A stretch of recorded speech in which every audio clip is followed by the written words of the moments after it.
భద్రాద్రి కొత్తగూడెం జిల్లా జూలూరుపాడు మండల కేంద్రంలోని ఏవీఆర్ ఫంక్షన్ హాల్లో ఏఐటీయూసీ 6 మహాసభలు సోమవారం ఘనంగా జరిగాయి. ఈ సందర్భంగా కార్మికులు, భవన, హమాలీ, రిక్షా, అంగన్వాడీ, పంచాయతీ, కార్పెంటర్ మొదలగు రంగాల్లో పనిచేసే కార్మికులు మండల వ్యాప్తంగా పెద్ద ఎత్తున హాజరయ్యారు. ఈ సందర్భంగా ఏఐటీయూసీ జిల్లా అధ్యక్షుడు కంచర్ల జమలయ్యతో పాటు కార్యదర్శి మరాఠీ ప్రసాద్లు హాజరయ్యారు. ఈ సందర్భంగా జూలూరుపాడు మండల ఏఐటీయూసీ నూతన కమిటీని ఏర్పాటు చేశారు. ముఖ్య అతిథిగా హాజరైన జిల్లా సిపిఐ పార్టీ అధ్యక్షుడు షాబీర్ పాషా మాట్లాడుతూ, ప్రభుత్వాలు మారినా కార్మికుల కష్టాలు మాత్రం మారడం లేదని, కార్మికుల పట్ల నిర్లక్ష్యం వ్యవహరించిన గత ప్రభుత్వాలు కుప్పకూలిపోయిన సంగతి మనందరికీ తెలిసిందే అన్నారు. కార్మికులు పనులు చేస్తున్న సమయంలో ఎలాంటి భద్రత లేదని, ప్రభుత్వం ఆ దిశగా ఆలోచన చేయాల్సిన అవసరం ఉందని అన్నారు.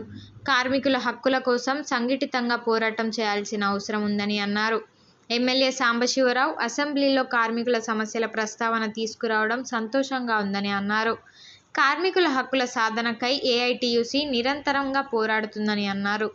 ఏఐటీయూసీ ప్రారంభించిన దగ్గర నుండి కార్మికుల కోసం పనిచేసే ఏకైక సంఘమని ఆయన పునరుద్ఘాటించారు.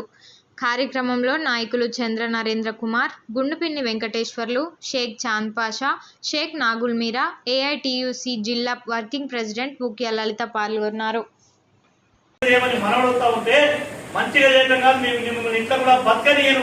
మీరు ఆదాని అంబానీ లాంటి పారిశ్రామికవేత్తలకు, యాజమాన్యాలకు తొత్తుగా కార్మిక వర్గం మనందరం కూడా సంఘటితంగా పోరాడాలి, ఐక్యంగా నిలబడ. మన బతుకు మరింత మెరుగైన బతుకుగా మారాలి.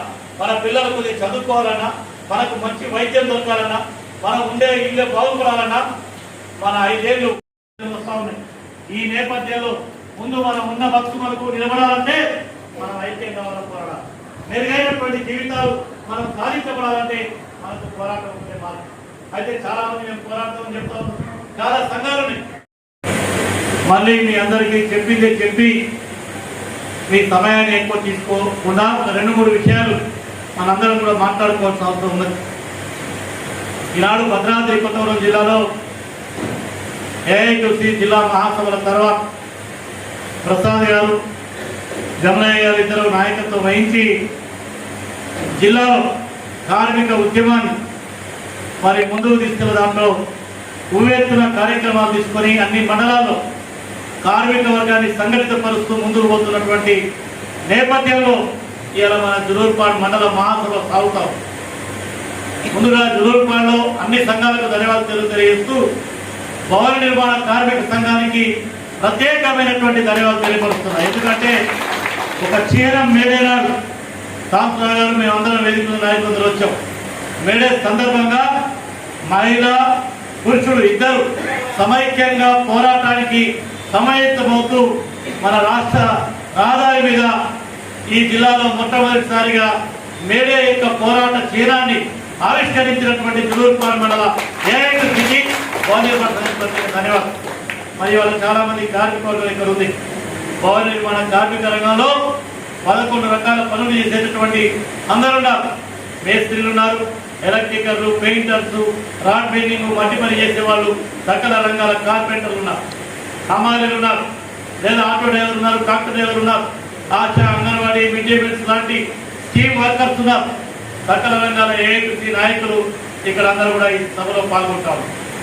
నిన్నగాక మొన్న శాసనసభలో మన కమ్యూనిస్ట్ పార్టీ కార్యదర్శి కామ్రేడ్ సాంబశివరావు గారు మరి 43 నిమిషాలు మాట్లాడినప్పుడు మనందరి యొక్క వాణిని ఈ ఎర్రజెండా తరపున ఇవాళ ఈ రాష్ట్రంలో ఉన్నటువంటి జనాభాలో 1 కోటి మందికి పైగా అసంఘటిత కార్మికులు ఇవాళ తమ బతుకులని భద్రత లేకుండా కొనసాగిస్తున్న స్థితిని రాష్ట్ర శాసనసభలోకి తీసుకెళ్లారు. కారణం ఏంటి? ఇవాళ ఎవరికి కూడా భద్రత లేదు. ఇవాళ భవన నిర్మాణ రంగం చూసుకుంటే వాళ్ళ సెస్ ద్వారా వసూలు చేసిన డబ్బులు 100 కోట్ల రూపాయలు మురుగుతా ఉన్నాయి. వాళ్ళందరికీ ఒక 60 ఏళ్ళు పనిచేసిన తర్వాతనో 58 ఏళ్ళ తర్వాతనో పని చేత కాకపోతే ఇంట్లో కూర్చోడం తప్ప ఒక భద్రత లేదు. వాళ్ళకు ఒక 10,000 తగ్గకుండా పెన్షన్ కావాలని అడుగుతా ఉన్నాం. ఇది తప్ప అని వాళ్ళని అడుగుతా ఉన్నాం. హమాలీలు, ఆటో డ్రైవర్లు, భవన నిర్మాణ రంగం, ASHA, anganwadi, mid day meals, అసంఘటిత సమస్త కార్మిక వర్గం వీళ్ళందరూ కూడా ప్రభుత్వం ఒక భద్రత